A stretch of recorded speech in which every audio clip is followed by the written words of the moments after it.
Live from Toronto, Canada, The Conspiracy Show with Richard Serrin from Zoomer Radio, AM 740. And welcome to the Audio Imaginarium. Come on in, weary traveler, hang your cloak on a peg, grab a stool, and come gather around the fire. There are stories to be told, and you are among friends. Carlos Cagina is my technical producer. Ryan White is the live stream producer, and we are live streaming on my YouTube channel, Strange Planet. Be sure to hit the red sub button. We're just a handful of subscribers away from 24,000. Let's see if we can put it over the top tonight. Terry James is with me in the first hour to discuss today's chaos and the turmoil and growing rage.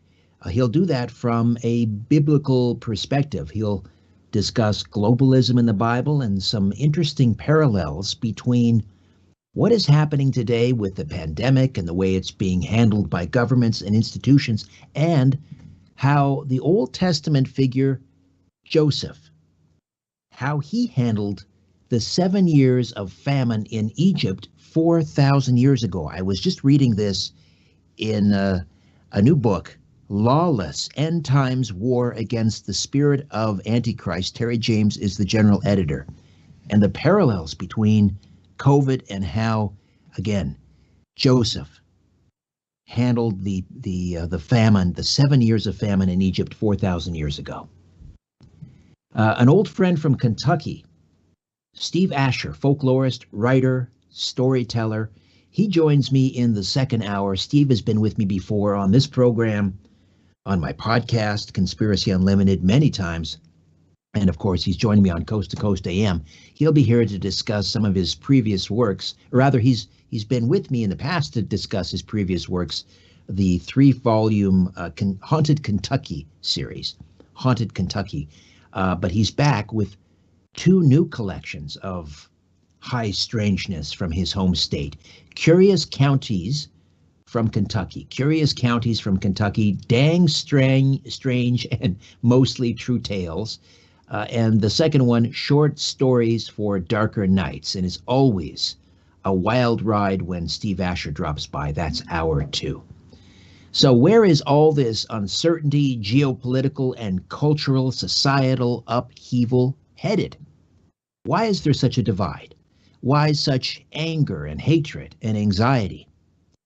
Could it be that all of this tumult and fear and panic constitutes a major indicator of how near we are to the end of this age as prophesied in the Holy Bible? Let me lift a passage or two from Lawless, End Times War Against the Spirit of Antichrist. I'm holding that up for those of you joining me on the live stream tonight. Terry James, the general editor. In the foreword by Wilfred Hahn, Vladimir Lenin, the one-time head of Soviet Russia, was reported to have said, "There are decades where nothing happens, and there are weeks where decades happen." Breathtakingly, an acceleration of that magnitude appears to have unfolded in the early months of 2020. No sooner than the COVID-19 pandemic spread across the world, a new future seemed to have already been well pre-planned. One cannot be blamed for thinking that a cadre of policymakers around the globe had been waiting for the next crisis. Crisis, whatever their kind, act as catalysts in human affairs. Panicked fears and societal uncertainties serve as an impetus for new and unorthodox policy decisions by political leaders and policymakers.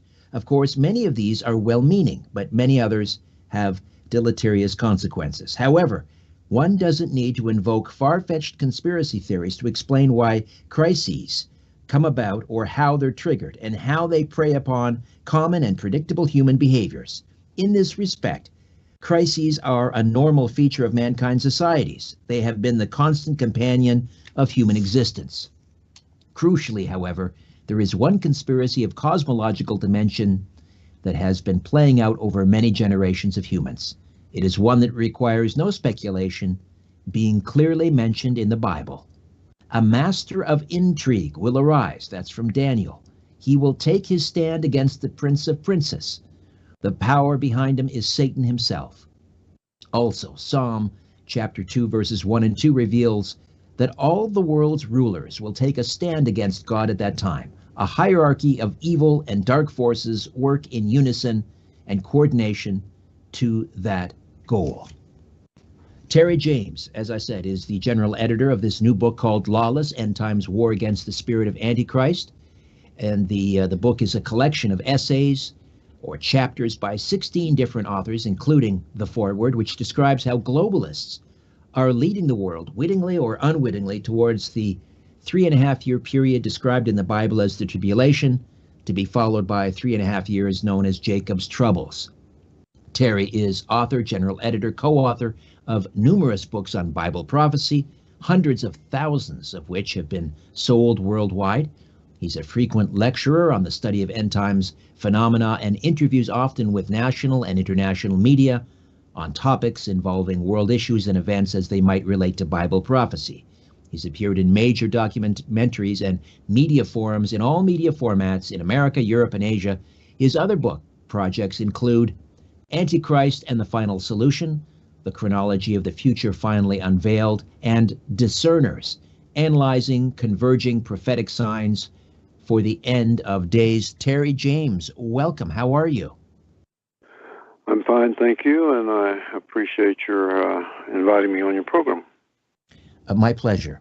So I want to talk about this parallel that is discussed in the foreword of the book by William Hahn, and it's absolutely striking. So just sort of set the stage for us regarding Joseph in the book of Genesis. That's from a fellow countryman of yours, Wilfred Hahn, up in one of the provinces up there.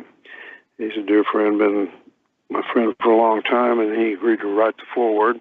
I'm still going over in some cases what exactly, because I have had a traditional look at Joseph, of course, as a Christian, and Wilfred has too, but he applied it in an economic sense, and some of the things we're seeing, I think. Joseph, of course, was taken into Pharaoh's government organization after years of proving himself to be a worthy fellow. He'd been captive there in Egypt. So Joseph came up with there was going to be a dream that the Pharaoh had, and talking about 7 years of bad economic conditions, and so he wanted Joseph to interpret this dream. I can't go into all the details because I can't remember the exact details of something to do with cows, 7 lean years of cattle and so forth being taken away from Pharaoh's economy. And so Joseph interpreted the dream for me. He knew Joseph was God's man. He was an interpreter of dreams, and so he interpreted it. And the Pharaoh was so impressed that he turned the economy of Egypt over to Joseph, made him more or less I guess you would say, the prime minister of second, and put him in second. So he went from prison. He went from prison, where he was interpreting dreams of fellow prisoners. I guess the Pharaoh caught wind of this. This person has a gift. The Pharaoh has this strange dream, 7 years of famine, and he summons Joseph forward. And as you say, he turns the keys to the kingdom, the empire, over to Joseph. He says, "Here, you have to handle this famine. How are we going to do it?" Yeah, and it was so bad, and it's the interpretation of the dream was so bad in that it was going to destroy the Pharaoh's economic income stream, I guess you say. And so he turned it over to Joseph, and as I understood it, Joseph then went through several different things that, with regard to, he saved up for 7 years. He saved grain up for 7 years, and so that there would be 7 years of good grain whenever this thing hit. And to be honest with you, you probably know more about this than I did, because it's been a while since I've read this particular part of the book. But I do know that Well, I'm I'm just going sorry. to say what's striking, and I've always felt or understood Joseph to be a sort of a, a Christ-like figure. He was a we don't really hear about his sins in the Bible. He seems to, obviously people Yeah. that came from the line of David, including King David, were very far from perfect. But we don't hear a lot of bad things about Joseph, and so he's kind of a Jesus type, and yet, Yes, he is. Jesus type, and Daniel was the same way. Neither Daniel nor Joseph, you find anything bad spoken of them about them in the Bible. They were God's men through and through. So that's one reason he was so trusted, I guess, by the Pharaoh, right. was the fact that he was such an honorable, upstanding man, and even, beyond his knowledge of the Bible. But the way Wilford presented it's not confusing to me, but it's been so long, but honest with you, I didn't know he was going to approach it from this angle, or I would have really studied up what Wilford said. Maybe you know more about what he said than I do on this Well, particular part of the book. all right. What struck me was that the way that Joseph handled the famine was, yes, he stored up the grain during the 7 years of bounty and made sure that they had a huge surplus to get them to ride them through the famine period, which was smart. He was a good steward of the resources. But then what he did was he opened up the grain houses during the famine. He didn't give the grain to the poor, or to the hungry. He sold it to them. He sold it. He put that money into the Pharaoh's coffers. And then when people's money started to run dry, and we had this liquidity crisis, and we're familiar with that problem these days, he demanded that the people, not only of Egypt but the whole, Canaan and elsewhere, to give them their cattle in payment, to give them their land, and eventually to basically put themselves into servitude to the Pharaoh for the rest of their lives in order that they might eat. Now, this hardly seems like a Christ type. He wasn't being very charitable, was he? No, he was not, but and the Bible says nothing bad about that at all. But it also does not laud the system that he chose to do. But it does show how parallel to how things are going now, and how human government has tended to do the same thing, particularly in I guess you would say communist type situations where they eventually take everything from the people and put them in servitude, as you say. And so it's a real contradiction, I think, of some people would say of biblical truth, giving Joseph all this praise and being Christ-like and everything, and getting people involved in servitude that will basically enslave them to the state, which is really what happened. But the difference is that Joseph, of course, was godlike in his godly, I guess you should say, in his deportment and in his conduct, and you had God behind Joseph doing these things or allowing these things, and so you had more or less a godly basis behind all that happened here. But in this world that we live in now, this is not done with any godly men or godly people backing government. I mean, there may be some there, but the basic thing is raw power, raw politics, raw economics, in which the few want to have their governments, their coffers filled by the people. And so the difference is God was behind one system, or at least he was backing it up. Now, that's about as far as I can go with it, but not in today's world, which is basically the same thing, in which all people are being brought into servitude. That's the way I just briefly see it. Right. Although Joseph did make Pharaoh, he was powerful to begin with, but he certainly solidified or cemented his position in the known world, really, as the most powerful person, as this central unifying figure. He also instituted some forms of taxation, which are still with us today. So again, the parallel is with what's happening today is we are hearing these are rumblings and rumors. For example, up here in Canada, there is this rumor that the federal government may try and dip into Canadian savings accounts to try and stimulate the economy. How they'll do that, I don't know. There are even rumors that, we may have to give up private property. We may have to surrender sovereignty and embrace international institutions as a way of basically ensuring our survival. Mm-hmm. Well, it's the same here in the United States. I mean, with the trillions and trillions of dollars of that's being spent on programs, and with nothing to back them, it's just a printing press type thing. Most people, well, some of the top economists, and they can't see anything but a collapse, and that this thing is not going to work, and eventually people are going to have to pay the price. They're going to have to ante up in some way, and still it won't be nearly enough to cover the trillions of dollars of debt that can be extrapolated out to literally $200 or $300 trillion here in this country, according to the people I've read. If things keep going like they are, there's no way to ever pay this debt. So what it all means, I think, ultimately, as far as in God's Word, God's prophetic Word, is Revelation chapter 13, verses 16 through 18, about the marks and numbers system that Antichrist will eventually establish, that there's going to have to be this reset we've been hearing about. And this reset, they think ultimately, at least biblical scholars do, those who take eschatology seriously, believe that this reset will eventuate in the Antichrist marks and numbering system of Revelation 13, verses 16 through 18, which says all people are forced to accept a mark and a number and basically worship the Antichrist and the number of his name in order to be a part of this economic system.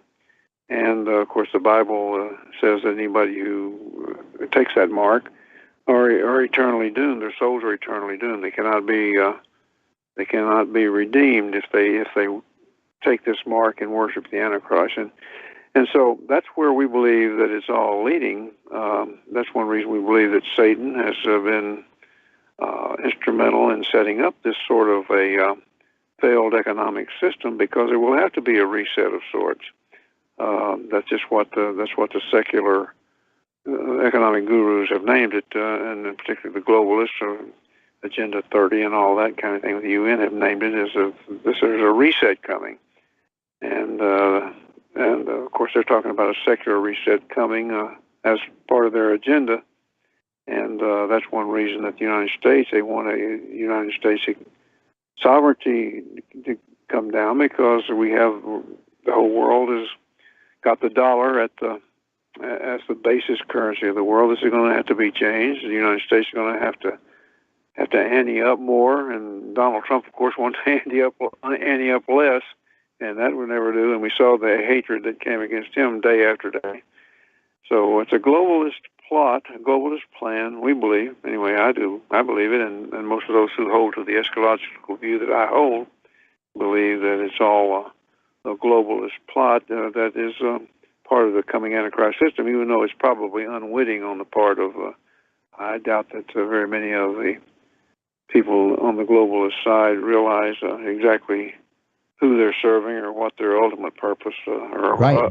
They may think that they are acting, not necessarily that they would make this connection, but they are being like a Joseph type, in that they are doing their level best to try and ensure the survival of humanity through this crisis. And the other thing that I want to point out is, this is not to suggest that COVID is a hoax, or that it was created by, we don't know, how it came about. The point is that throughout history, there are these crises are seized upon when they happen.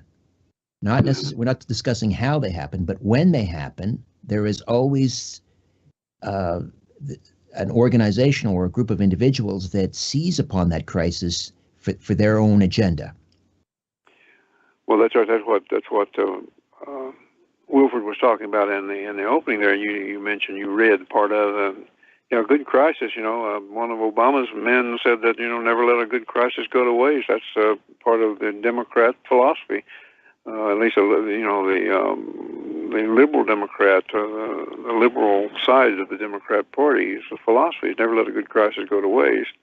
And certainly, however it came about, this Wuhan virus or the COVID, whatever you want to call it, has certainly created a crisis.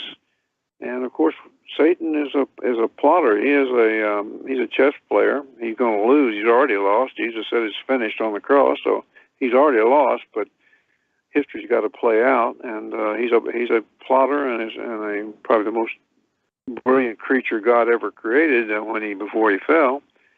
And so he knows that this crisis was coming, whether he helped create it or not. I believe he did. But whether he did or not, he knew this crisis was coming, and certainly he is using it masterfully, I think, to lead the entire world into a globalist lockdown, a globalist configuration. And so it's playing out day by day. Only God's restraining hand will slow it. I think he slowed it for 4 years or so. And his restraining hand seems to have been taken off just a bit here, because I believe that God is about to let history wind up into its most final configuration. And so we're going to have to move into globalism, the Bible says, a globalist type thing, in order to bring about the Antichrist regime, because that last 7 years of, as you said, the first 3.5 years of tribulation, the second half of Jacob's trouble, it's all tribulation. But everything is set up for that now. We already see everything set up for it, even the electronic funds transfer system, out of which I believe will come ultimately there's a reset. I do want to get into the money snare, as discussed in Lawless, End Times War Against the Spirit of Antichrist. The general editor, Terry James, my guest. Back with more in a moment. Stay with us.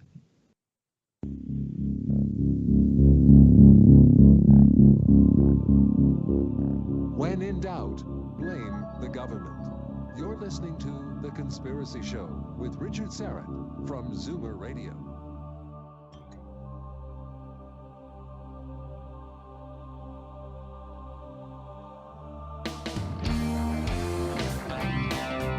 Here's a resolution for 2021. Reduce stress and enhance your immune system. ESS 60 from C60 Evo. C60 is the carbon-60 molecule known to deliver more than 172 times the power of vitamin C. 172 times. ESS 60 is the purest form of C60, a known antiviral, antibacterial, and anti-inflammatory remedy that works. ESS 60 neutralizes free radicals from cell metabolization and external toxins to help minimize inflammation and maximize detoxification. Further, people report better sleep, more energy, and renewed mental clarity when they take our ESS 60 organic oil. To order your miracle molecule ESS 60, go to c60evo.com/Richard-Syrett.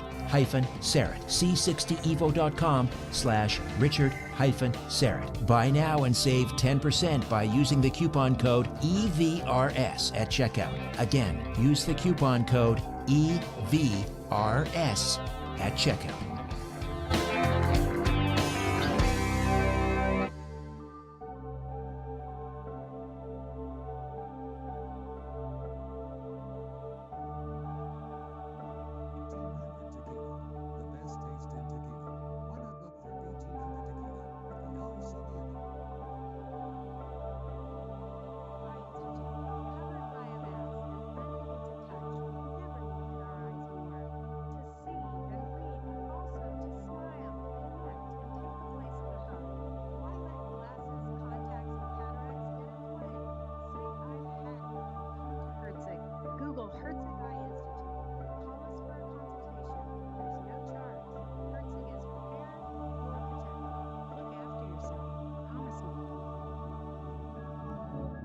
When you look at the sky, ever wonder if someone's looking back?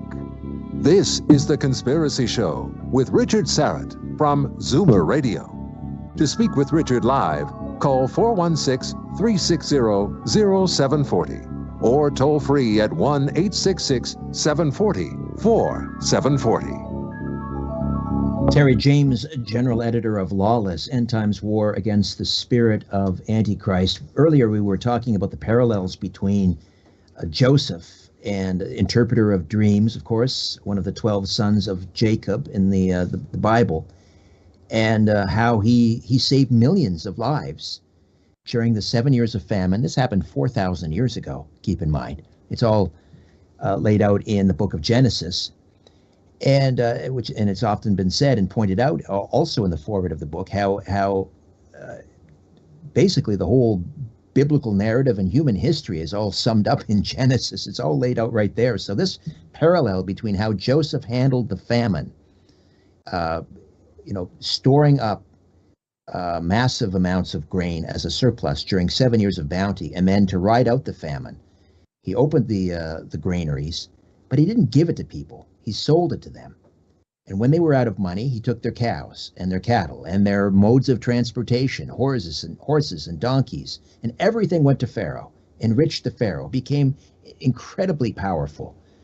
And when people had nothing left to barter for their grain, to eat bread, to make bread, to survive, they basically sold themselves into servitude to Pharaoh, and for the rest of their lives, really. But rather than being angry at Joseph, I guess they were thankful. And here we are now with COVID. And let me, again, just quickly crib here from the foreword of Lawless. It may well be asked, if Joseph's actions indeed saved millions of lives, then does anything else matter? Wasn't the trade-off worth it? Putting entire populations into vassalage and widening even further the imbalances of the wealth distribution. That may appear to be the same type of situation faced by those who are currently making policy decisions about the public response to the COVID-19 pandemic. Should we save everyone from dying from the virus, but completely destroy the global economy and place massive debts upon the shoulders of citizens? How can it be ensured that the stimulus of massive new indebtedness created by fiat will be distributed fairly? Is everyone being forced into economic bondage?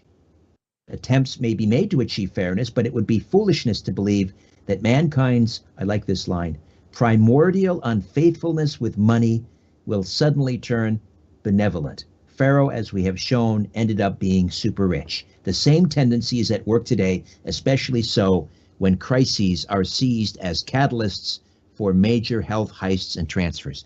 So, Terry, I wanted to ask you a little bit more about this, this money snare, and how we are being sort of roped into accepting, I guess, what is ultimately the mark of the beast, right? But how do we know what the mark of the beast is? Because obviously there's going to be deception here. And for years, people thought that maybe the barcodes on certain products, oh, that's the mark of the beast. And then they thought computers or whatever. If there's deception at play, how can someone be blamed or sentenced to eternal damnation for taking the mark? Well, you would have to pose that to the God of heaven who wrote the book. I can't answer that, but I do know that it involves the fact that this will not just be accepting the mark and in order to get into an economic system and survive that way. It will be because these people will be turning themselves over in worship to Satan himself, and will be indwelling the Antichrist. According to that, he will indwell the Antichrist at the midway point of the tribulation, 3.5 years into the tribulation. He will go into the temple and declare himself to be God, and the false prophet, who is his sidekick, will demand everybody worship the beast or be killed. And they can survive this system, either won't be beheaded or they won't starve to death because they have refused the mark. If they take the mark, well, then that is agreeing to worship the Antichrist rather than God, and God says that will make them unredeemable. Now, whether it's the mark itself, once they take it, that somehow changes their genetic code that destroys the redeemable soul or whatever, well, I don't know that. That's far beyond my pay grade to know. But God says it. God's word says it. I believe it. It's going to happen. And so it says in Revelation chapter 14 that those who take the mark have no chance to be redeemed. And that's God's decision. That's God's word on it. So, we'll have to speculate beyond that. A lot of people think that, I've had, I don't know how many people, we have a website, which has been the largest website on the internet for Bible prophecy, called raptureready.com, and so we write columns there and everything, and our emails are there, and people, I don't know how many people have written me throughout the last couple of months asking about this vaccination. Is it the mark of the beast? Well, no, it's not. That won't happen until the church is gone from this sphere. The restrainer is gone, and it says in 2 Thessalonians chapter 2 that as long as the restrainer is here restraining evil, there's still a chance for redemption. Therefore, the mark of the beast is not, the Antichrist will not appear until after the church is gone, so the system that he institutes cannot be prevalent. Therefore, this current vaccine that everybody might be forced to take at some point is not the mark of the beast.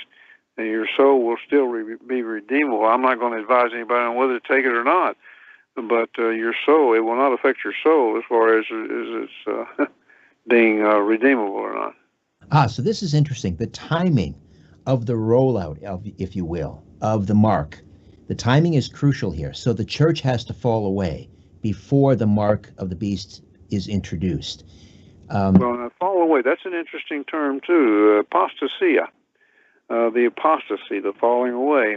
This is taken two ways, and let me tell you something. I studied it very in depth. I did a book on it. The Departure, I call the book. And again, we had a number of authors that wrote in this book. The apostasia, the falling away here in 2 Thessalonians chapter 2, can mean two things. It can mean a spatial departure, which would be the rapture of the church. I mean, literally disappearing. Or it could mean a spiritual departure, departing from the faith.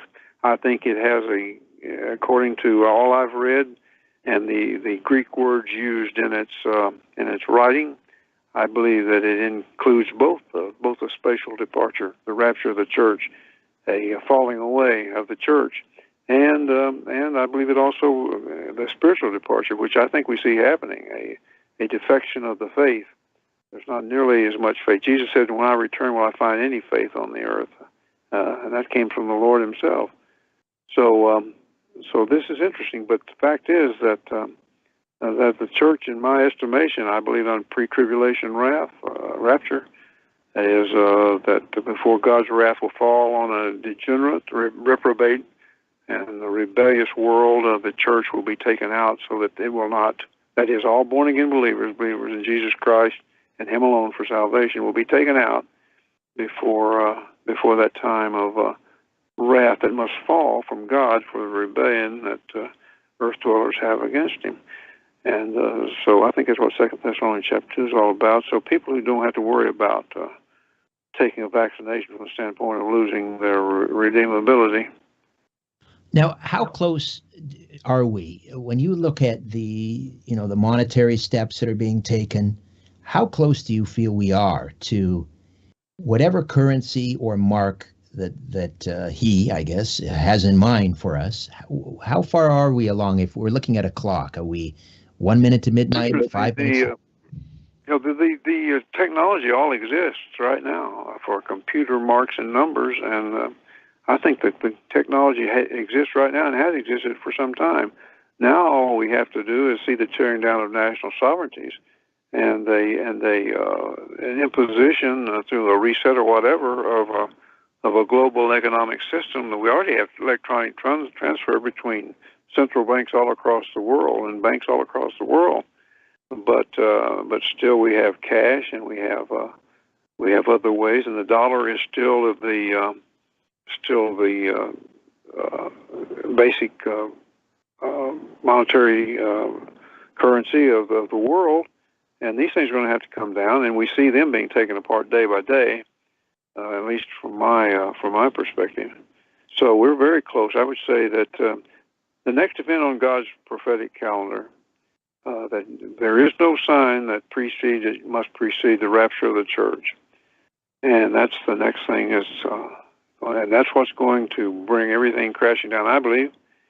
And I think Jesus pointed this out in the Olivet Discourse, Matthew chapter 24, verses 36 through 42, and he said it would be just like the days of Noah and the days of Lot. And the very day that Lot went out of Sodom, was taken out of Sodom by the angels to Zoar, that very day judgment began to fall. And Jesus said it will be just like that the next time that he catastrophically intervenes. All right, Terry, I have to take a quick time out here. We'll come back. I want to talk about another crisis that some believe is being seized upon by globalists and by extension, I guess, the forces involved in the spirit of Antichrist, and that is, of course, climate change. Is that, in fact, another such crisis being used to further the spirit of Antichrist? We'll come back and discuss further with Terry James, General Editor of Lawless, End Times War Against the Spirit of Antichrist, right here on The Conspiracy Show. Stay with us. Curiosity, or did the devil make you do it? Whatever the reason, welcome back to The Conspiracy Show with Richard Syrett from Zoomer Radio. To talk to Richard, call 416-360-0740 or toll free at 1-866-740-4740.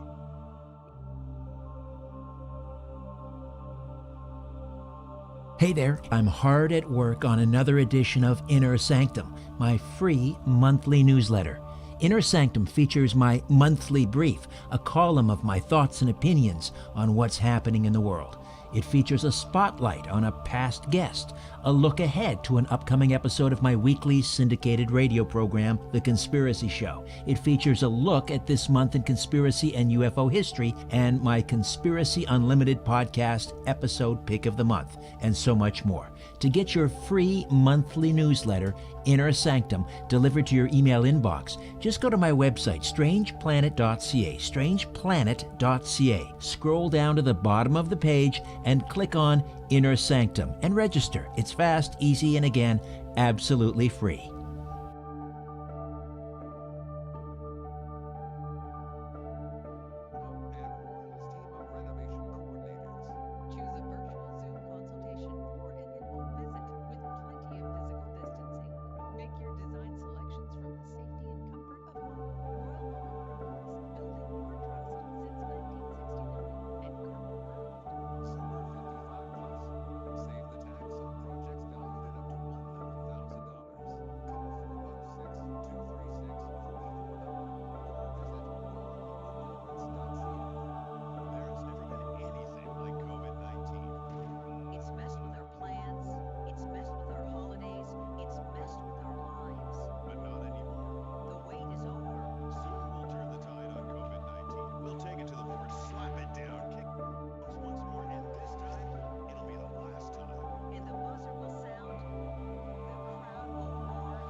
The truth is not out there.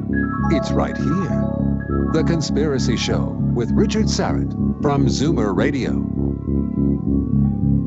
Lawless, End Times War Against the Spirit of Antichrist. Terry James is general editor, and this is published by Defender Publishing. And incidentally, you can find this book and other books by Terry James, including ones that he's co-authored with Thomas Horns at skywatchtv.com. Thomas Horn, rather, skywatchtv.com. And we were talking about how these globalists seize upon these crises. And the other one, of course, that we hear so much about is global warming, which then later turned into climate change because, well, they kind of moved the goalposts when the modeling wasn't working out the way they said it would, and water levels, sea levels weren't rising. They stopped calling it global warming and started calling it climate change. So do you also see that as part of this spirit of the Antichrist? Yes, I do. I believe that's going to be the mantra around which the false prophet is going to build his false religious system once the church is gone from this earth. It says in Revelation chapter 17, of course, that the harlot about the prophecy of the harlot riding the beast.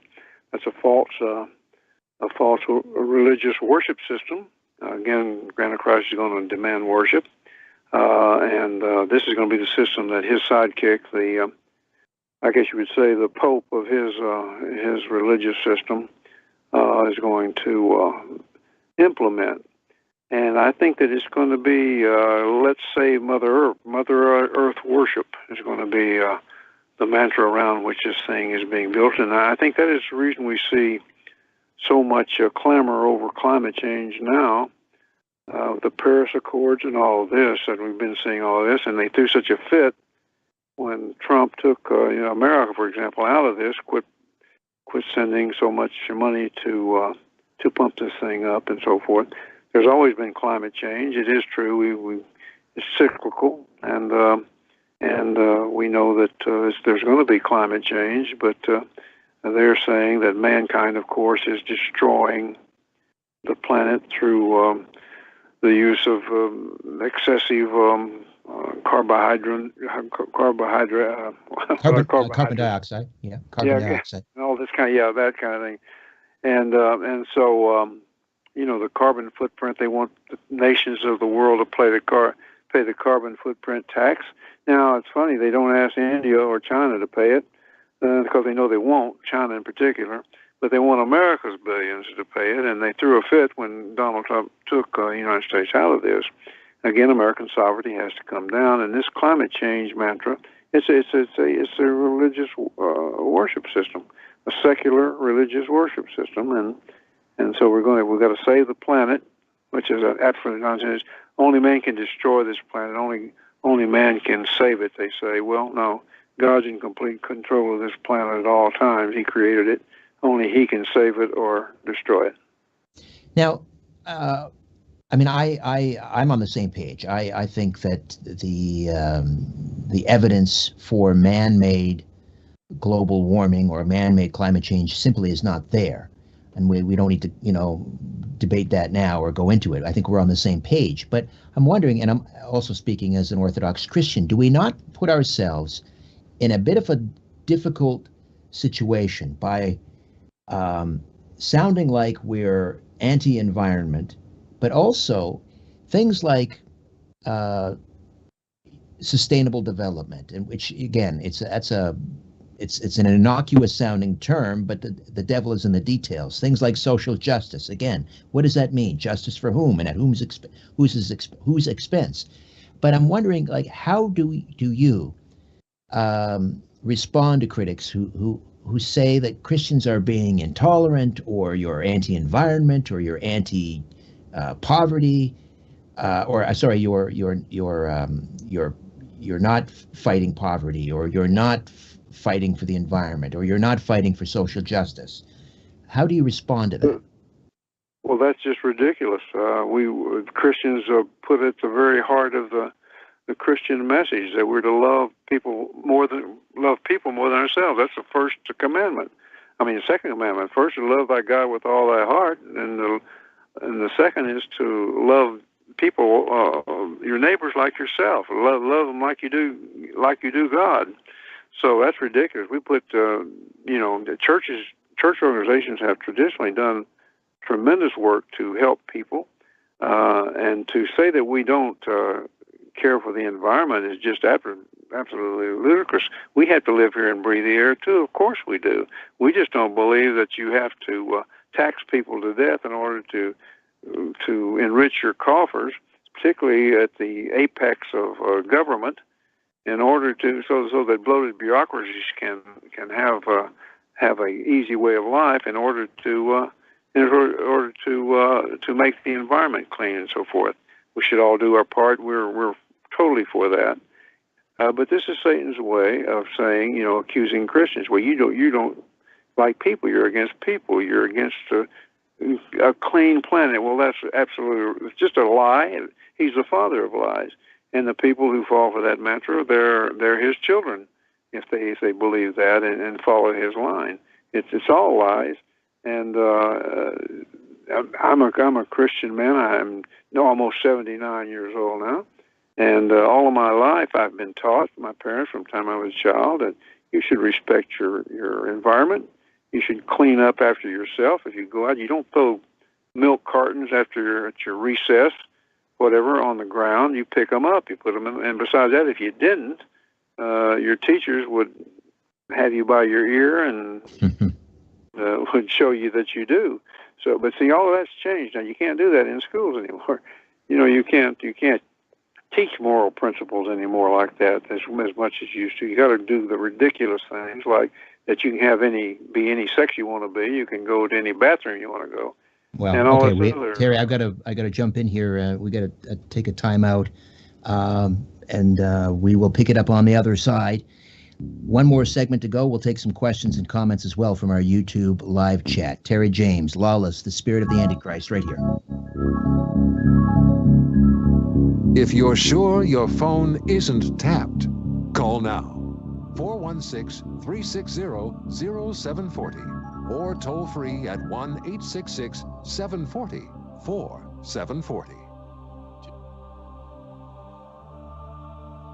I don't need to tell you how important building and sustaining a healthy immune system is these days. And just in time, my good friends at Get the Tea are offering a special package called the Immune Builder. You get 1 month's supply of Life Change Super Tea. That's 8 bags. 1 bottle of Bioastin. That's 75 capsules. Now, Bioastin, or astaxanthin, is known as one of nature's most powerful antioxidants and provides a wide range of impressive health benefits. The Immune Builder also includes 1 bottle of Potent C Wild Alaskan Sockeye Omegas. That's 90 gel caps. And 1 copy of the book Natural Astaxanthin, Hawaii's Super Nutrient by Dr. William Sears. There's so much more than tea at getthetea.com. Get your Immune Builder right now. Not available in any store. Use the code UNLIMITED and all your purchases ship for free. The Immune Builder from getthetea.com.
Sure your phone isn't tapped?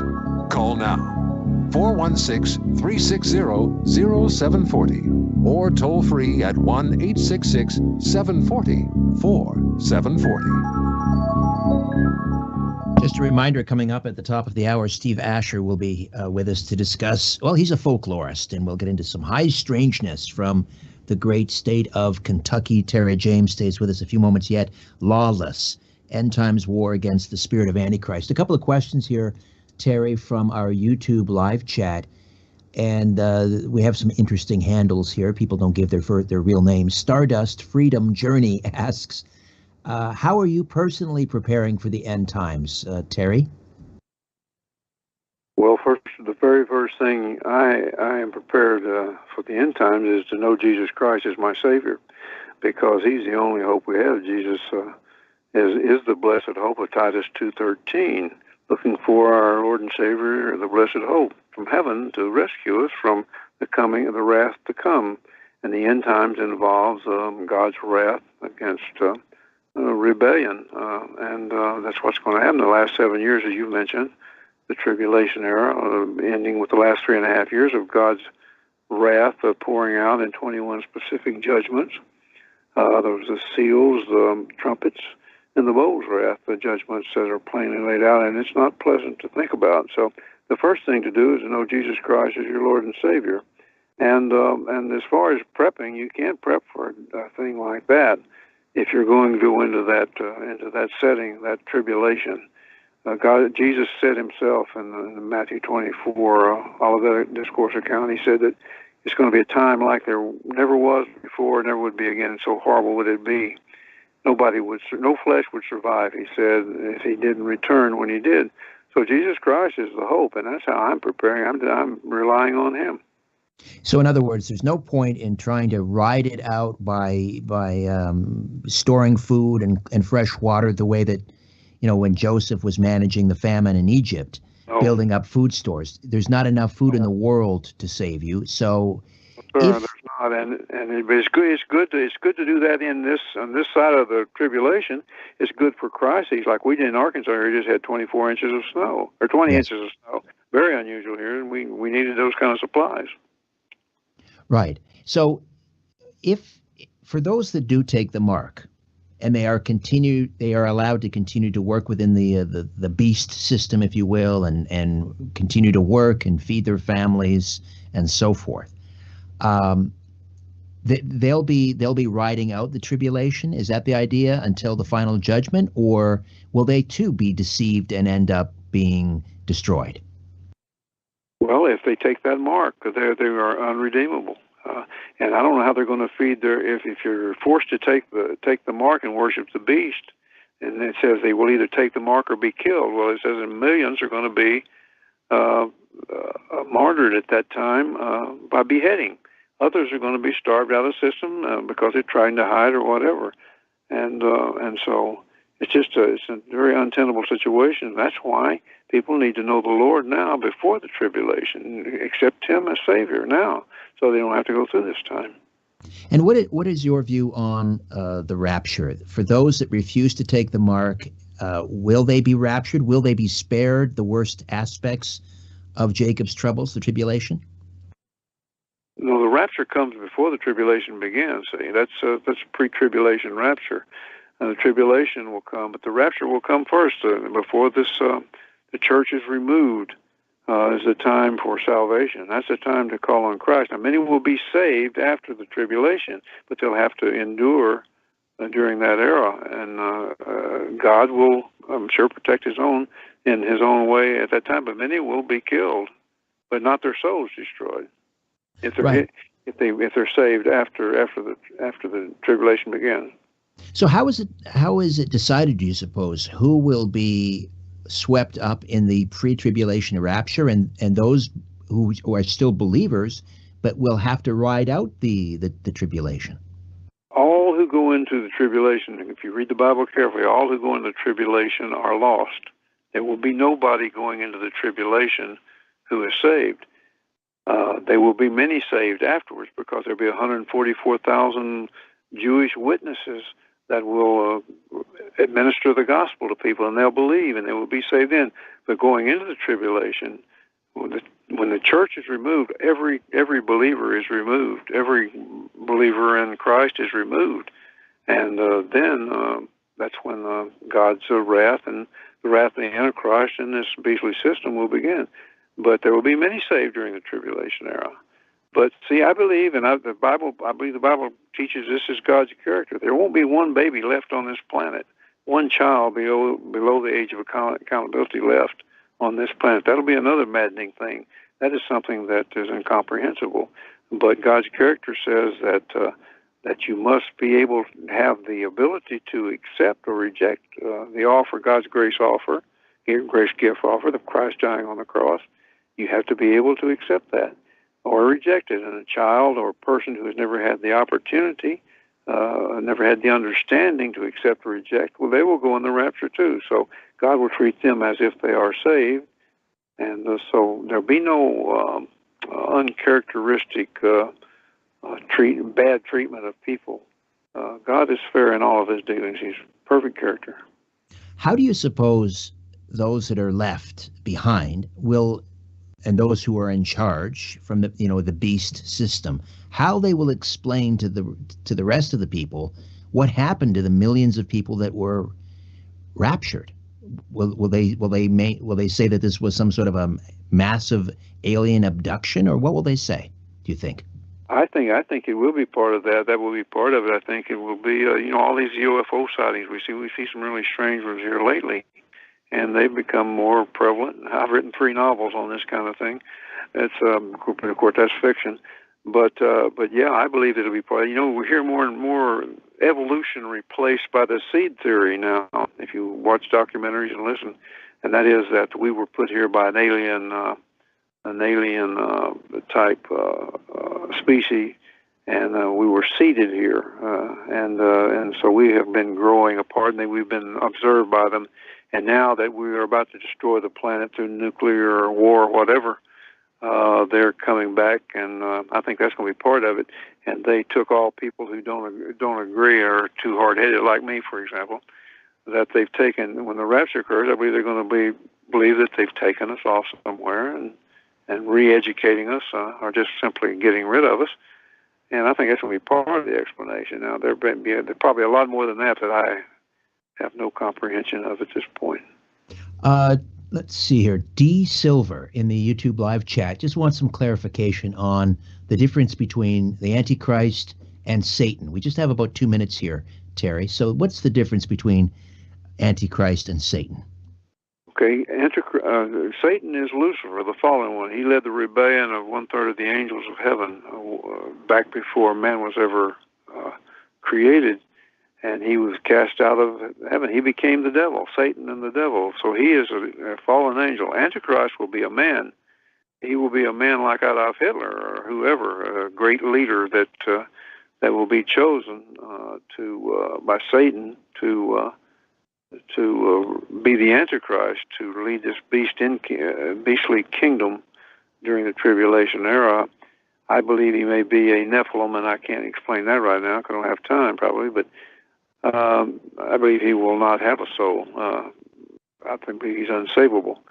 But he will be a man, a human being, and Satan is, of course, a fallen angel, and Satan will, as a spirit, indwell this man at the halfway point of the tribulation era. So that's the difference.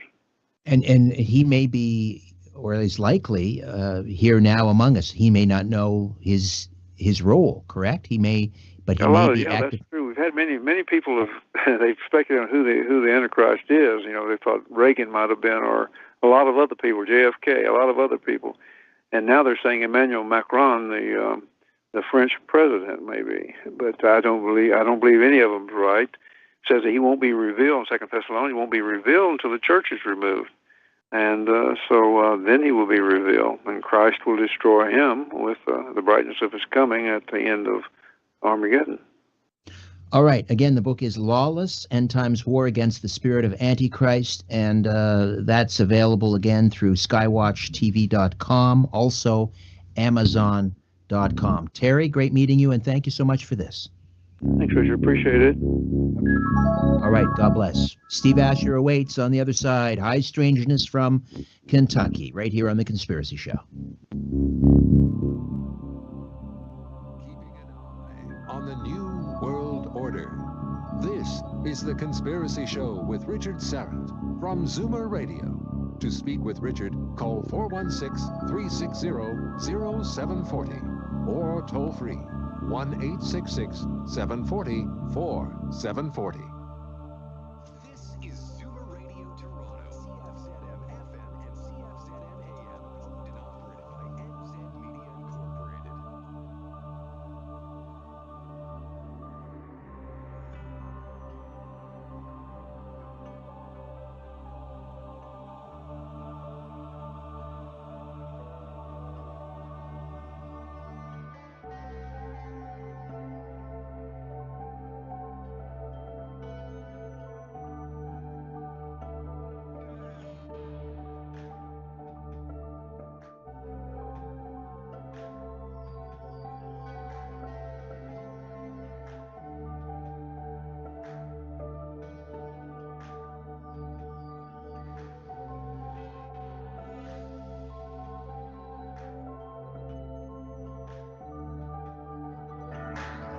Live from Toronto, Canada, Earth. The Conspiracy Show with Richard Sarrett on Zoomer Radio. Hey, thanks for inviting me into your home. Long haul truck, RV, camper, taxi. Your parents' well-appointed basement with the simulated wood paneling, electric fireplace, and the painting of dogs playing poker. Your loft, that greasy spoon just off the interstate, and your cabin in the woods. Folklorist Steve Asher is here to share some of his wonderful collection of stories. High Strangeness from Kentucky is where we're headed. That's not the name of the book, incidentally. That's just, that's kind of Steve Asher's beat, High Strangeness, from his home state, the Bluegrass state. And Kentucky happens to be one of my favorite states. I love Tennessee. I love Virginia, West Virginia. I guess you would call that all Appalachia. I'm not sure if North Carolina is considered Appalachia. Steve will know. I'll get him here in a moment. But so many strange stories come out of this area. The Mothman Prophecies, of course, or the Mothman from West Virginia, the movie The Mothman Prophecies, will be familiar to most of you. Bigfoot sightings, of course, UFOs, stories of little people, some great haunted locations there. And in fact, Steve has written about some of these, the Kentucky State Penitentiary, the Western Lunatic Asylum, the St. Vincent Academy. That's his Haunted Kentucky series of 3 books. So we'll find out why is it that Kentucky and Appalachia seem to be home to so much high strangeness. What is it about this part of the country? Before we get started, I also want to mention that if you happen to follow me on social media, Twitter or Gab at Richard Sarrett, or on Facebook, which is Strange Planet Media, I believe, Strange Planet Media, or Instagram, Richard_Sarrett, then you know by now that I am starting a brand new radio program on another station up the dial on Tuesday, actually, day after tomorrow, or day after today. Today's officially Monday. Tuesday, March the 2nd, Saga 960 AM. And it'll be thereafter, it'll be Monday to Friday from 4 to 6 p.m. The Drive Home Show, Saga 960 AM. And the good news is I'm going to continue to do this show Sunday nights. So I'll be doing both. And let me just take this moment to thank Moses Neimer and Paul Thomas and everyone here at Zoomer Radio and Zoomer Media for their support and their generosity in allowing me to do both.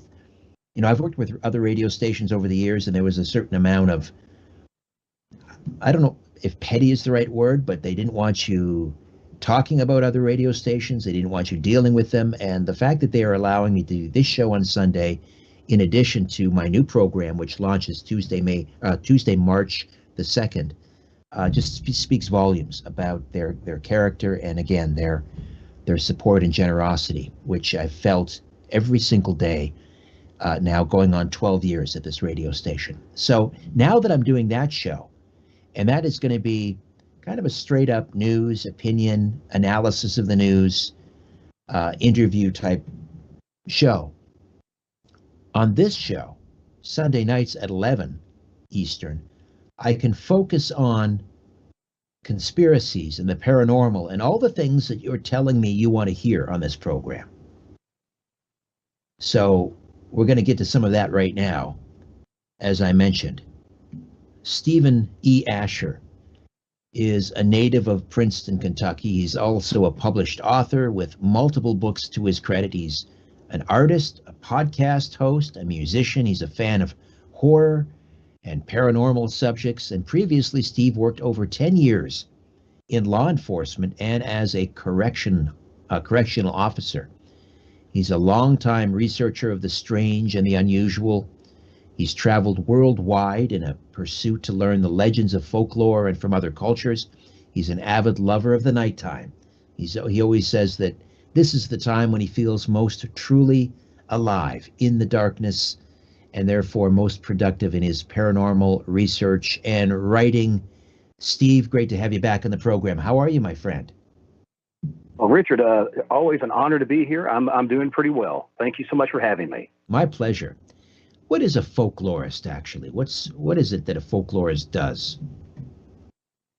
Well, it touches on a whole lot of different sciences, but more or less, you've got to have somebody that's curious about things. They love getting into those little quirky middle of the country, and it just pushed out that way. So we had all that stuff right here before it moved out west. And again, it was very famous for kind of nefarious activities. Well, one of the people who lived there was a mother of a guy you've actually had really interesting shows on about, Charles Manson. And him and his mother lived on the second floor there, and his mother was a prostitute, and she would do what she had to do. And unfortunately, she would have the little boy sat down on the stoop, all hours of the night. And if he tried to get in because it was cold or something, apparently she would beat him, or the guys would beat him. And it kind of goes to explain a little bit about how this guy became who he became. And obviously, his crimes and things that happened in California, you can't fully blame that, because there's people that come through darkness and went another way. Correct. But it's just interesting how the webs of all these different events connect to make that future monster. So Right. I thought it was a very interesting place. Right. Now, is the Blue Moon restaurant, is it still there? Do we know its exact location on Highway 50? Honestly, I'm not 100% sure if it's still standing. I guarantee you could probably speak to somebody at the county courthouse or something like that, and they could let you know, if it's standing or where the structure was. They might even have, it may even be a historical monument with it being a speakeasy. I don't think they would have had anything about Manson there, I don't think, but I'm sure somebody with an interest in Manson's probably made a pilgrimage there, like you see people go to the Gacy house and different scenes of horrendous humanity. But Right. The exact location, I'm not 100% sure, other than it was on Highway 55, just outside of Hinman. Right. And so he spent his formative years, I guess you could say, in this little place in Kentucky. How do the people of Knott County, Kentucky, sort of view that little bit of, well, it's not folklore. We know it happened. Are they Exactly. are they hesitant to talk about it? Do they don't want to make that connection between Knott County and Charlie Manson? Understandably. Any city official is going to try to put the brightest and most positive face forward on any situation. And I get that. Your selling point isn't want to be, hey, this is where, a famous person connected to mass murderers were. If you dig and get to know the people well enough, they'll open up and talk about it. It's sort of like the one story we talked about, the Kentucky meat rain. Most people half the time don't know about it because they don't teach it in school there. It was a really weird thing, and they prefer not to celebrate that. These are church-going folks, and they're trying to put a positive foot forward. And that's just, like I've always heard, if I had a quarter for every time I heard this in my research, well, that's just sort of not the sort of thing that we like to talk about. But I've found from just readership, people love to read about it because, they can kind of visit this in an educational way, not so titillating or sensationalist, but in a way that's brought to you in a clean, family-based way. But it tells you about some really interesting stuff. And it's not all horror story stuff in these counties, but there is a certain interest in this sort of thing, especially when you see this young, fragile kid, at-risk kid, that there was really no infrastructure to care for these type of kids, especially back in the 30s, 40s, right? So, because he was already, I believe, in his 30s by the time he met these girls in the 60s. He's already been out of institutions his whole life. Right. And so yeah, it's kind of crazy, which of course, then that ties all into his experimentation with supposed Manchurian candidate stuff, which we could go down a whole rabbit hole with that. But Sure, you know what I mean? sure. It's interesting to see what came before. Well, another era, and had he been in another location in Kentucky, he may have well ended up at the St. Vincent Academy, right? Honestly, he very well may. Or you know what? If he had got the proper care, who knows? He may have ended up at the Western Lunatic Asylum, or he may have ended up becoming clergyman. He was a very good orator, and he could have possibly went on to become a priest or something. Who knows? Right. So take us down to Kenton County, Kentucky. You write here that on 22nd Wright Street, there is a bunch of row housing. And you can find these all across the globe, of course. We're all familiar with row housing. But only a handful have an unusual flying saucer design such as this one. What's going on in Kenton County, Kentucky? Well, and it's so odd because, like you said, it's sort of just very out of place. Because, like you said, it was most of this stuff was built in the time of the old cookie cutter right after World War II, the GI Bill. Everybody gets a house. It was back in those days. But Futuro homes, you will see these all over the globe. And some of them are fairly simple. Some are pretty futuristic, like what people in the 50s and the 40s thought today would be like. And that particular one looks just like a spaceship. It looks like something you would see on a set of a B movie, a sci-fi movie, and it's very, very interesting. See, I believe it came out because the man had it shipped there, I think in 1973. And I think by the time it was 1976, it was finally set up and everything, and it stayed there. And it's actually funny because it actually has on the hatchway, a sticker saying "Beam me up, Scotty" on it.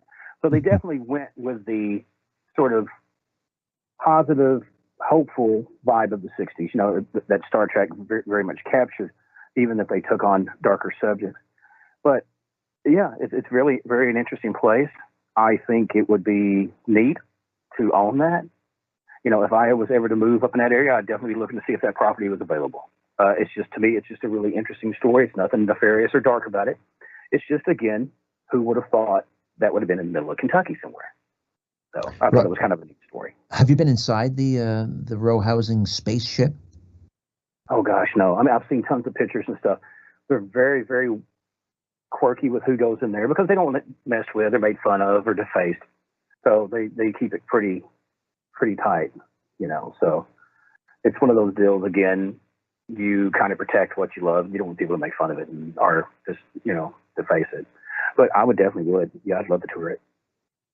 We just have a couple of minutes here. We can start talking about this, and if we run into the break, we'll continue after. But Jessamine County, Kentucky, we often hear about ghostly lights. Tell me about this spot. I guess it's near Lexington, Kentucky, and there's some location there known as the North Tower. It's been the site of many suicides and accidental falls and ghostly lights.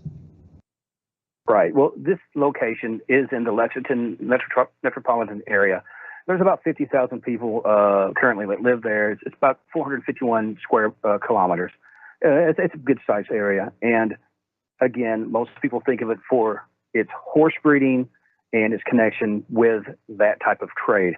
There was a lot of stuff there, like the Camp Nelson Heritage National Monument, which is a great big Civil War-era site, and things like that. There's Veterans Park, the Jessamine Creek Gorge, and the Waveland State Historic Sites. So there's a lot of different stuff going on there.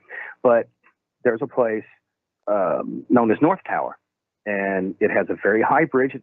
It was built in, I think, 1888, and it's about 300 foot tall. It's a train bridge, and it spans across the Palisades. And it is a national landmark, but it has been the site of a lot of deaths from falls. And it is unclear if these are accidents or suicides, but people do report a lot of fleeting shadows along the tracks and lights that disappear off into off the edge and say into the darkness at night. It's usually nighttime when these are seen. And because some people say, well, perhaps it's a train or something like that, but it just isn't. It's got something totally else, something totally going on that is just really wonky. And to me, it's super, super interesting. All right, we will take a quick time out, come back. Steve Asher, folklorist, and Strangeness with this wonderful writer. Back with more in a moment. Stay with us. You want the truth?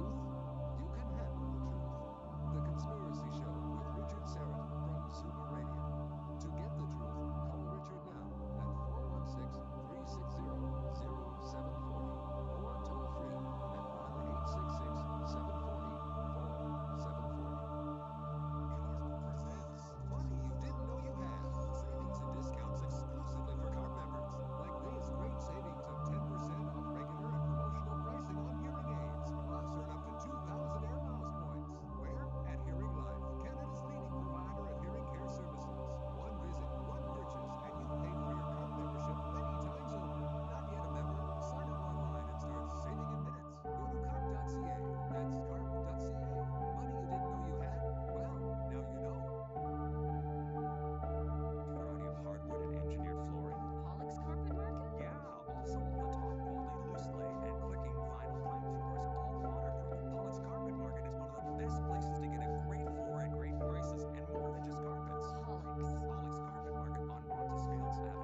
and singer-songwriter Tyler Simmons performs a gorgeous new cover of a hit song. Follow us on Instagram and Facebook at The Chris Minute and findtheChris.com. And join us this Saturday at 1 p.m. on Zoomer Radio. Exploring theories, uncovering facts, and offering a different view of the universe. This is The Conspiracy Show with Richard Serrett on Zoomer Radio. To speak with Richard live, call 416-360-0740 or toll free at 1-866-740-4740. All right, we apparently have lost temporary contact with Steve Asher. So, Steve, if you're still in the, well, he wouldn't hear me because he's on the live stream, but he has the computer muted. Anyway, I think he's probably starting to restart his phone. He's on a cell phone. We'll get Steve back here in a moment, but we are talking about his latest collection of folklore and legends and tales of high strangeness, curious counties in Kentucky. Dang strange tales and mostly true tales. We have Steve back. Are you there, Steve? I am here, sir. All right. You know, you mentioned bourbon and the horse trade. Of course, Kentucky's certainly known for that, but you're also known as having an incredible cave systems throughout Kentucky. And let me ask you, before we get into some of these stories revolving around caves, are you a bit of a spelunker, or tell me about your interest in caves? Well, it's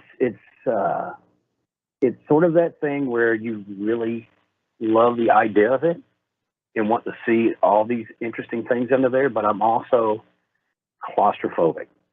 So it sort of runs that for me. I went into some relatively open cave systems, into some, maintained type of situations, where, for people to visit, as part of tourism.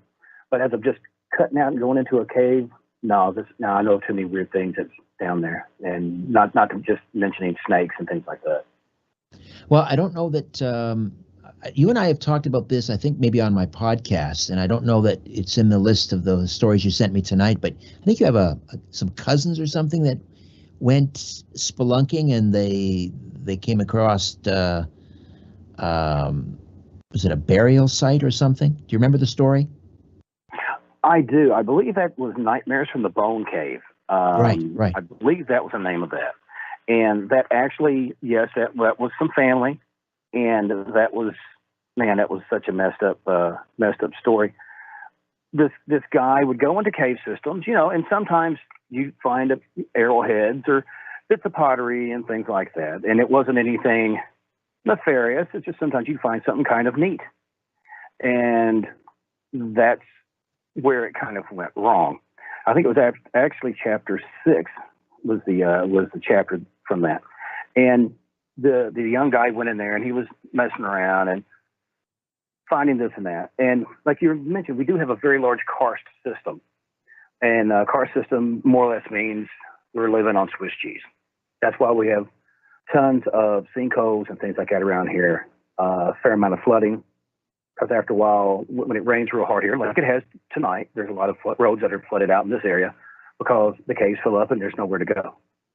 So, but yes, was looking around and had found some interesting things in the back of a cave. There's areas under Big Springs, Kentucky. It's not a secret, so I can tell you, in the heart of Princeton.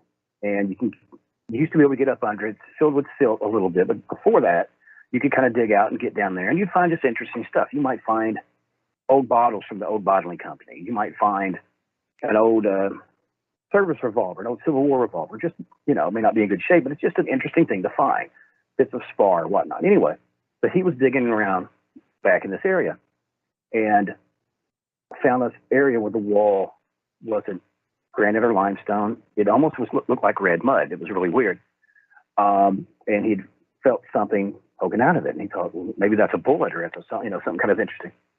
Well, he got that, and he ended up crawling back out because it started raining. And you don't want to get caught in the caves when it rains. So he got on out. Well, he took this thing home. It was kind of encrusted, and had the most horrible nightmares. Just horrible nightmares, and it was real disjointed, very smoky. He wasn't sure if something was on fire or what, but it was almost like had a fire going in a cave, which of course is going to illuminate everything and have flickering shadows everywhere. It was very disorienting. Well, this went on for a night or two. He didn't think much about it because he had to work some doubles and whatnot. Well, he ended up coming home, taking a look at this thing, and he said, I don't know what to do. So he went and spoke to a brother of mine. And he said, I don't know what to do. He said, well, what's going on? Before he ever showed him what he had. He told him the situation, told him the story. He said, I don't know what it is. I don't know if it's what it is. It's not a bullet. I don't know if it's some sort of bone tool or something like that, or if it's a what, you know. But he looked at it and he said, I think you've got a piece of human finger. That looks like a kid's finger. A finger And bone. A finger bone? A finger bone. A child's finger bone. And he's like, I don't know what to do. And he's like, you need to put it back. You know, if it was me, I'd put it back, say I'm sorry, and get out. Try to re-intern it. So, because it's like, you know, do I go speak to a tribal person? And then, of course, he was scared to get in trouble. Anyway, long story short, he got back up in there. It was after the rains. Things were still fairly slick. But he just got back to that spot. And he's trying to kind of get it pushed back into what apparently was clay. A piece of clay, but when he pushed, it went on down. It fell forward. He didn't expect it to. He rolled down into, you know, these limbs and whatnot. I guess figured it was like some sort of animal cave, fox cave, something. Well, his lamp had went off in the fall, so he finally had gotten it and was trying to get himself put back. He said, I'm sorry, and this and that. He's moving back forward, and for whatever reason, he turned around. He'd got his helmet light back on, looked back, and he said there was a lot of dust in the air, but he could see because he'd crowed through and crushed a bunch of stuff. He said there were like hundreds of bones, like human bones. He said it appeared to be human bones. So apparently he pushed stuff back to the back as best he could, and he got out of there. I've never learned the location. I don't want to go to it, but that was right here in Princeton. That's actually from Short Stories for Darker Nights, the other book that I had put out just recently. Right. And that was really sobering. I don't know what happened. I don't know if that was a mass burial place that the natives put there. I don't know if something really horrible happened and they were put there to be hidden. I don't know. So you mentioned when he brought that artifact, which turned out to be a human finger bone, home, he started experiencing some kind of paranormal activity? I would have to say it's it. Yeah, I mean, because he was hearing, you know, sounds and like stuff beating. I'm not going to say there were drums beating. But that's his interpretation. That's what he made of it. I didn't really laugh about it when I heard it. I didn't hear about it for a while because it was told to my brother, and years later, you know, I was talking about the cave systems, writing about the caves. And he said, did I ever tell you what, well, I almost said his name, let's just say Gator. Hey, did I tell you what Gator said about those caves in there? I'm like, no. And he told me the story. I'm like, geez. I said, did he ever go back? He said, no. Actually, he quit caving after that. He quit caving as a result. Oh, yeah. Interesting. Yeah, really strange. But you know, I hear a lot of stories, paranormal stories, hauntings, the sudden appearance of strange or cryptids, and often it seems to be in connection with the disturbance of an Indian burial mound. So what's happening there, do you suppose? in that particular situation, or you mean just statewide? Because we have tons and tons of mounds and a lot of different things that are found there. Sometimes it adds up to what you would think.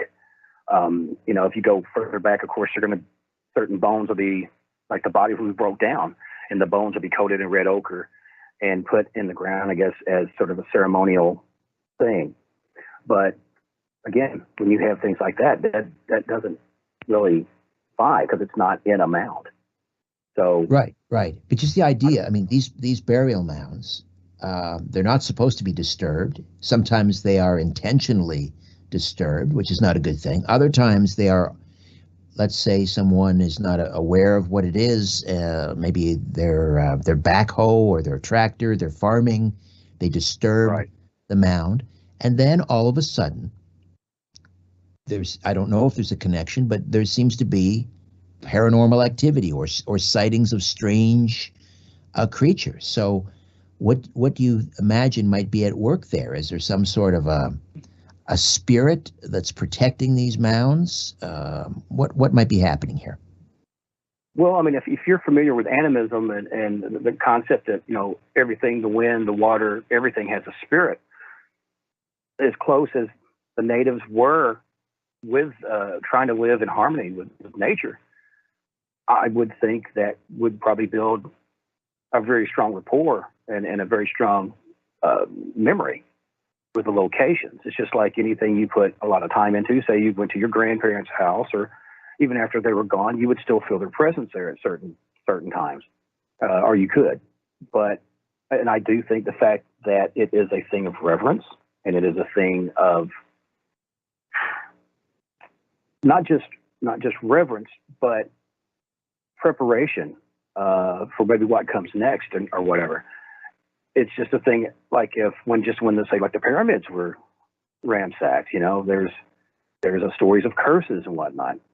I do think that there's definitely a presence that lingers in places people intern their dead, especially if they go to a very big ceremonial aspect of it. Because I think you give off a certain part of your heart, just like when you lose somebody. There's that element of, I lost a bit of my heart today. I think that's real. I think that's 100% real. And I could see there be some sort of debt you have to pay for that. All right, we're going to take a quick time out. Steve stays with us. Curious Counties from Kentucky, dang, strange, and mostly true tales. And next up, we'll talk about Henderson County, Kentucky, and the year 1901, a place of massive death and destruction. Back with more. Stay with us. Corporations, governments, and sometimes entire civilizations. What goes up must come down, and it lands on The Conspiracy Show with Richard Serrett from Zoomer Radio.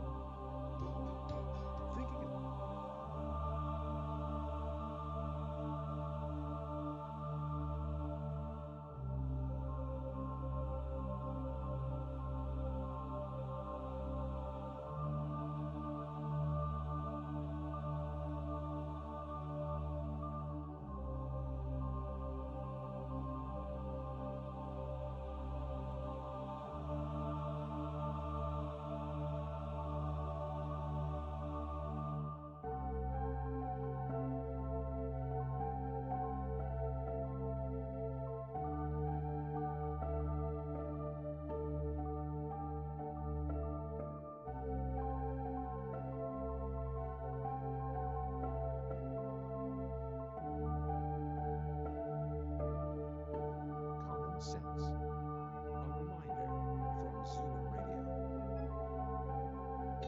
Wish you could feel calm and focused? Now you can get daily support for mood, energy, and concentration. New Calm Balance is a supplement with balancing, calming nutrients, including natural calm magnesium. Just add hot water, let it fizz, and drink day or night. Naturally berry-flavored Calm Balance. Get yours where natural health products are sold, or go to naturalcalm.ca. Profits go to Thrive, formerly Organics for Orphans. Magic trick number 39. How many awards and accolades can we fit into one 30-second commercial? Best window outdoor company in the GTA, Toronto Star 2019 and 20, Best of Month Stars Award winner twice. Over 450 reviews on Google with an average rating of 4.7 out of 5. Over 10 years worth of reviews on Homes Stars with an average rating of 5.6 out of 10. Highest rated.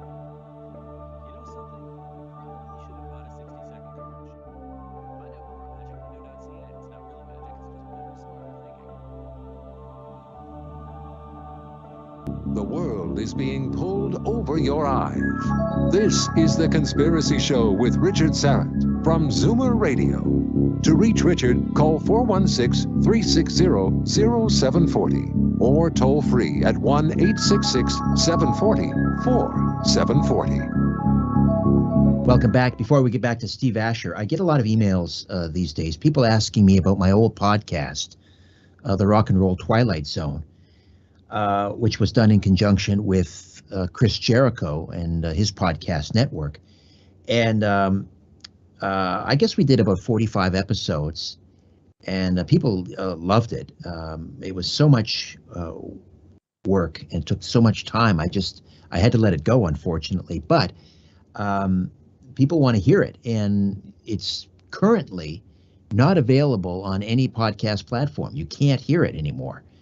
At some point, we'll figure out what we're going to do with it. But we have made it available, one episode a month, to some of our Patreon sponsors. So that's just one of the little tidbits, one of the little goodies you'll get as our thanks to you for becoming an official supporter, a Patreon supporter. Go to patreon.com/strangeplanet, patreon.com/strangeplanet. And if you've thought about getting involved in the program as an official donor, your support and any amount, any monthly amount given is tremendously appreciated and really helps us out. Again, patreon.com/strangeplanet.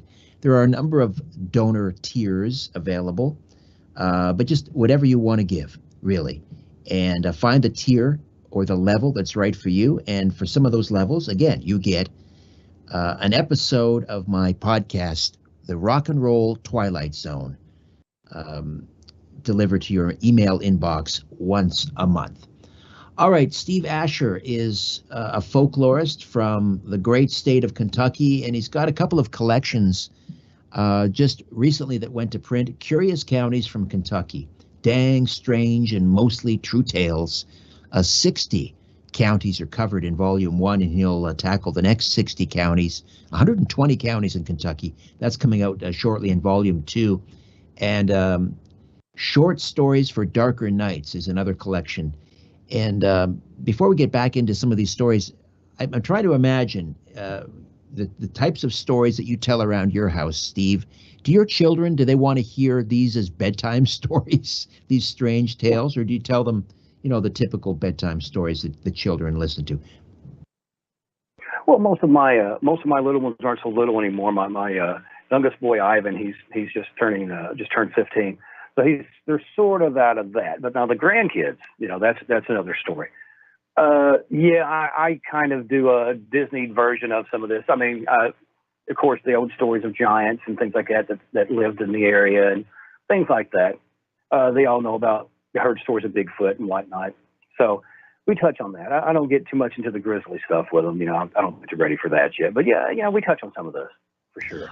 All right, so I want to talk about Henderson County because this one is a little more on the darker side, shall we say? Tell me about is the town actually called Falling? Falling, is that the name of the town? Well, there's Henderson County, and I believe the name of the little town. Well, there is Henderson, and then there's also the neighboring state of Indiana, which is Evansville, Indiana. So that's very close to that. I believe that is right. If you come through that area around that time, and like you said, it was 1901, and so this is quite a whiles away. We still remember here anyway. If you talk to anybody, especially from this part of Kentucky or probably from the South, the Great Ice Storm of 2009. Everyone's still scared to death of that. And I never really understood it because I remember my grandparents and them talking about a long time ago another really, really bad storm. And they were talking about the Great Sleet and what had happened. Basically, it started sleeting. And it fell for 2 weeks straight. I'm talking day and night. Wow. relentless. And that in itself is not a good thing. But imagine way back then, travel came to a standstill, working come to a standstill. You couldn't get out to really get food. You couldn't get out to hunt. You couldn't cut wood to burn it. There's like, 2 or 3 inches of ice on everything. Everything was frozen, and it was bad. What lines were up, communications, telegraphs, or whatnot, gone. It was just really bad, and it actually got to the point where, as I understand, several people have starved. It's a good reminder, A, that we've got it pretty good, and secondly, how quickly nature can turn on you, because nature isn't your friend. Yet you need to respect nature and appreciate it and work with its cycles. But no, Mother Nature can go any way she wants. And to be prepared, it's always good to be prepared. I'm not necessarily a prepper, but I can show you in my kitchen right now. I've got mason jars. I've done canning and whatnot and preserved Right. vegetables. Things. But weather, weather can be strange, and you've talked about it. We've talked about weather before, but for it to sleet day and night for 2 weeks straight, that sounds almost biblical. As you point out, these frozen trees were crashing down on houses, destroying houses. People were stuck in their homes. People were starving to death as a result of these 2 weeks of sleet in Henderson County. Steve, hold on. We'll take another timeout, come back, and a few more logs to throw on the proverbial fire right here on The Conspiracy Show. Don't go away. This is no place for the naive or the faint-hearted. The Conspiracy Show with Richard Serrett from Zoomer Radio.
Where there's smoke, there's The Conspiracy Show with Richard Serrett from Zoomer Radio.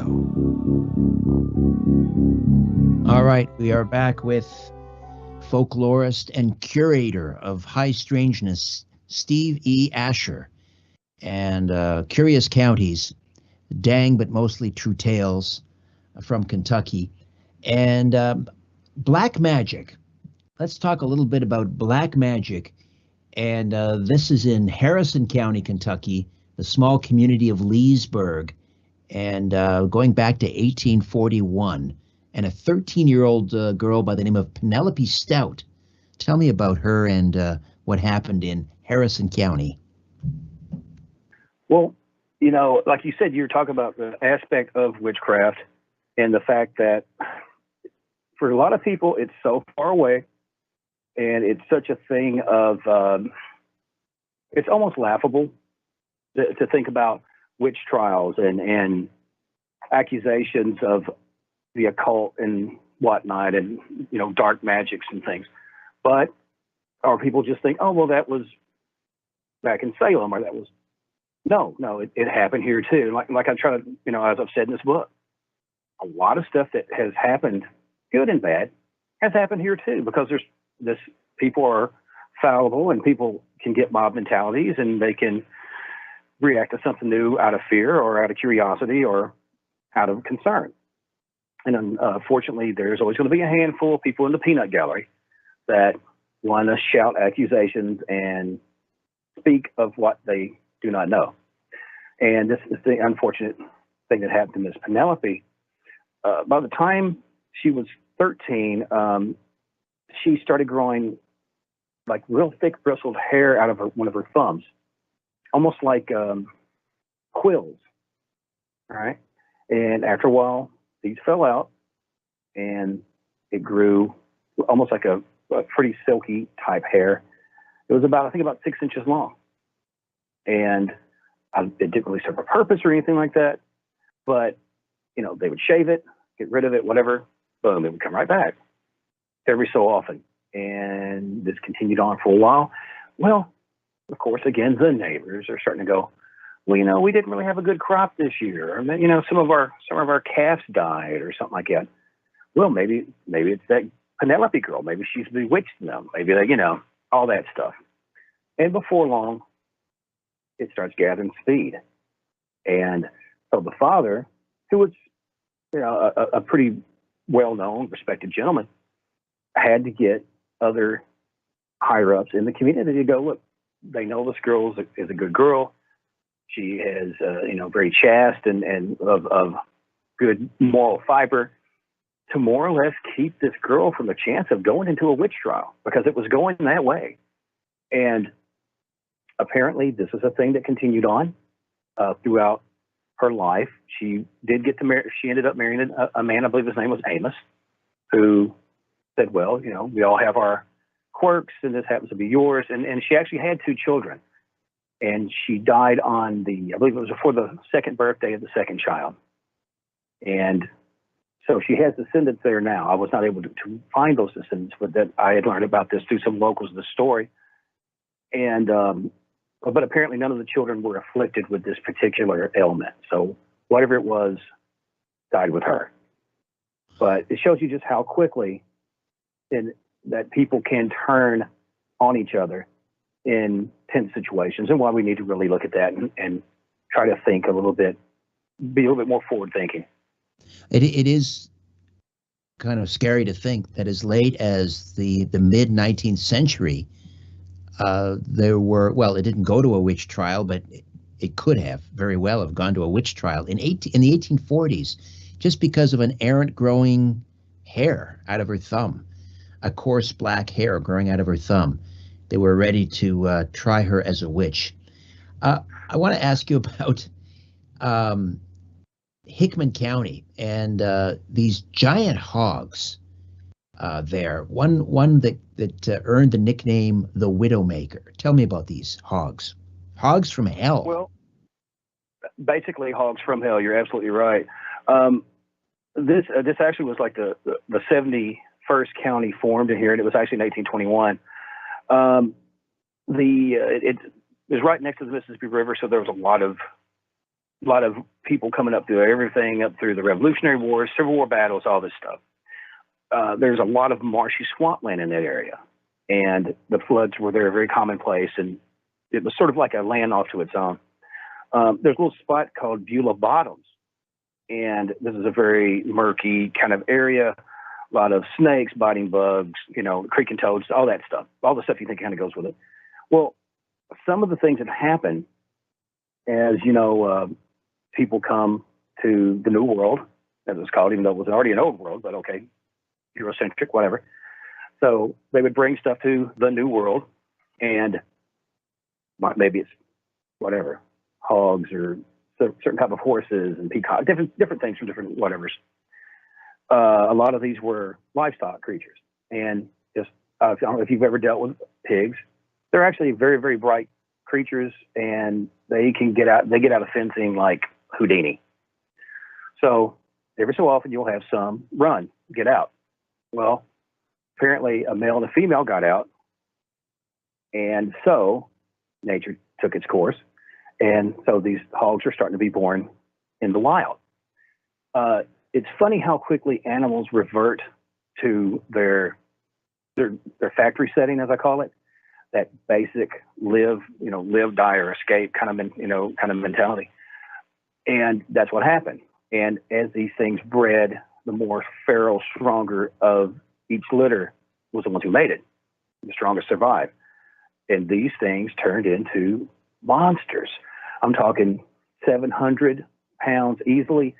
It has even been reports, like you said, of the Widowmaker, which is about 900 or so pounds. Wow, This thing 900 pounds. 900 pounds. That's a big pig. And large tusks. They started growing their tusks again. Almost became like razorbacks.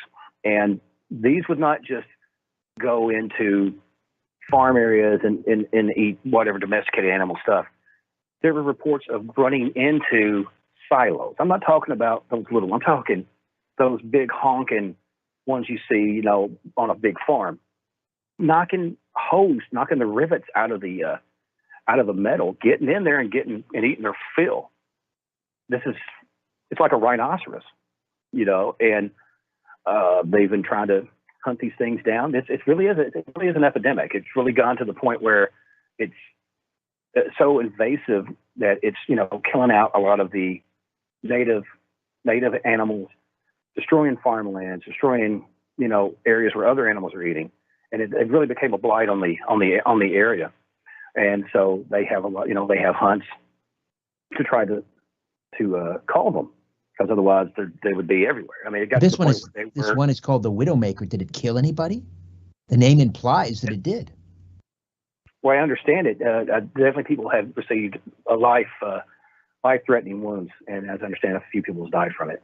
It's kind of like the big grandpa of it. I have no idea how old it is. I really don't know how old hogs can live and be, virile and breed and do all that. But this thing's good Lord, it's a monster. And like you said, people still are aware of it. Even when they get this down, they know how quickly, these can rebreed in a handful of seasons, and you've got fresh bucks, or what do you want to call them? That's what you do. The big male hogs. The boar, and the boar. yeah, Thank boar you. and the sow, right? Sorry.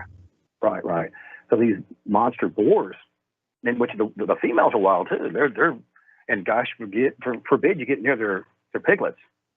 Well, Never get well, between be them. forewarned. If you're ever down in Hickman County, Kentucky, you best make sure you're looking over your shoulder, lest you be attacked by one of these 900-pound hogs. We're just about out of time, but just give us a taste of this lake creature down in Garrett County, Kentucky, the home of the very famous novel Uncle Tom's Cabin. Yeah, that's a really oddball story, because when I had initially kind of heard about it, I'm like, is it an urban legend? Is it, what's the story with this? But apparently the creature is described. It's more, I don't want to say it's a river snake, but because it has sort of a lamprey aspects to it, to the way it's built, but it moves like a snake.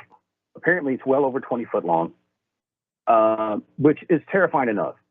Python, anaconda could be like that. Well, only thing is, this thing supposedly has mammalian features. It has almost like a primate or basic, or like an early human face, almost kind of Cro-Magnon, distorted, but looks like, have you ever seen the fish? It looks like they have teeth.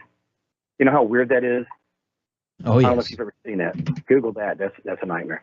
But this thing is eating everything up. It's eating up not just fish. It will jump out of the water and grab waterfowl. We'll grab ducks. We'll grab whatever gets close to the water. To the point where there are certain times of the year, apparently they don't even let people go there to fish or nothing like that. Wow, Steve, I got Well, to run here, but despite all of these scary stories, I still love Kentucky. It's not going to scare me away. People can get Curious Counties from Kentucky, Dang Strange and Mostly True Tales at Amazon, and also we should point out the website steveasher.com. Steve, then the initial E, Asher, ASHER.com. Always a pleasure, Steve. Thank you so much. hey, thank you. God bless and best to your family. Thanks for having me on. All right, Steve. Back next week with a brand new program. In the meantime, don't be afraid. There's nothing concealed that won't be revealed and nothing hidden that won't be made known. What you hear in the dark, speak in the light. What I say in a whisper, proclaim from the housetops. Move over, Aphrodite. I'm coming home. Good night.